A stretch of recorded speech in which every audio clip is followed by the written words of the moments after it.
Good morning, everyone. We'll continue with the chapter nervous system. In this, we will study about the basic unit of nervous system today. In your class 7th also, you have seen that neuron is the structural and functional unit of nervous system. That means neuron is actually the nerve cell which form the nervous tissue. Isn't it? This neuron is the pathway of an impulse. All of you know what is impulse. Now let us see the structure of neuron. Remember this? Isn't it? What is this? This is cell body.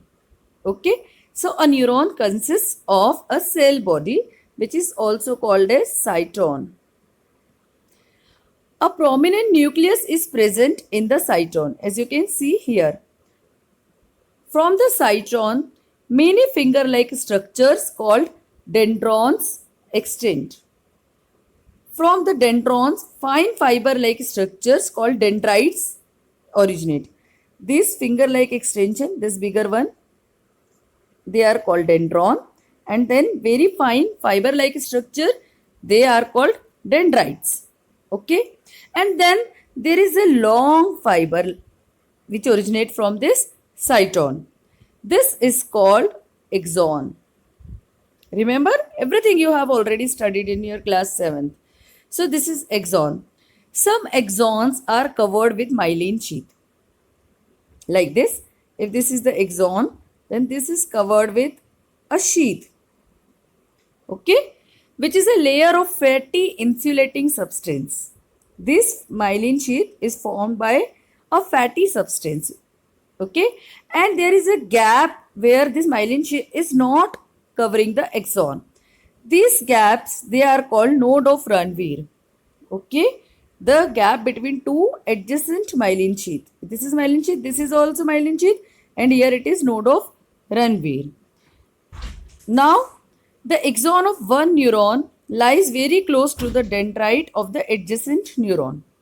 When nervous system form, when a network of nerve forms, then this is one neuron and this is axon. Here it is terminating, means ending. So this is called axon terminal.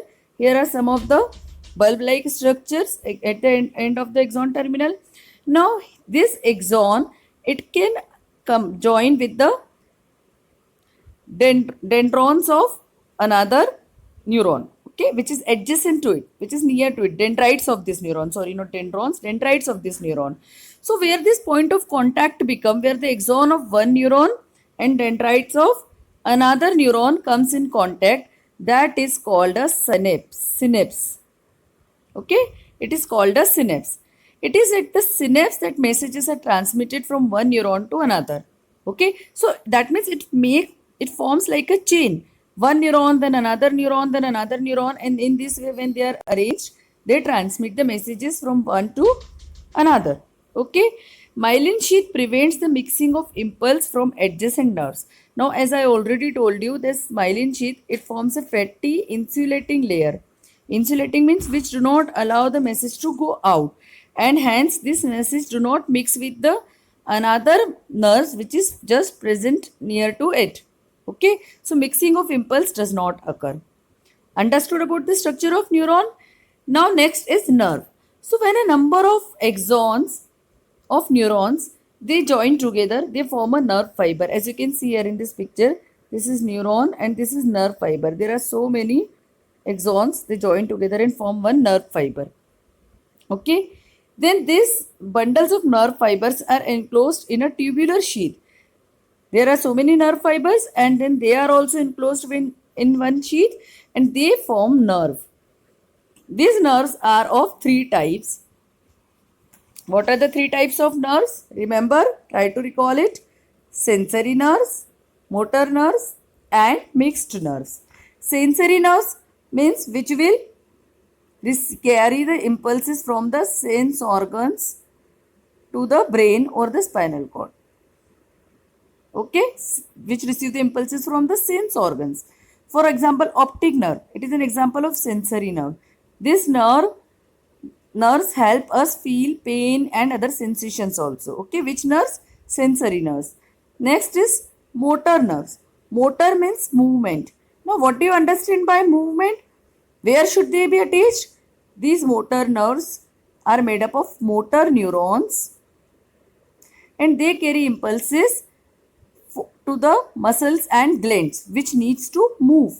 Okay, muscles move and therefore they have motor nerves in this.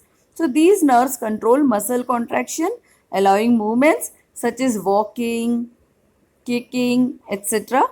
Then mixed nerves. These are made up of both sensory and motor neurons. Okay, and they transmit impulses from one neuron to another. The spinal nerves are good examples of mixed nerve. That means they will perform both the function sensory nerves also and motor nerves also. Okay. Now let us see what are the different parts of human nervous system. So there are three main parts of human nervous system. They are central, peripheral and autonomic. In central nervous system, it is divided into two parts. It includes brain and spinal cord. Peripheral again two cranial nerves and spinal nerves. Peripheral nerves. Okay, cranial nerves and spinal nerves. Then third one is autonomic nervous system has sympathetic nervous system, this one, and parasympathetic nervous system. Now from next class we will start studying each one of them one by one in detail. Okay, so revise everything whatever you have studied till now and enjoy your learning.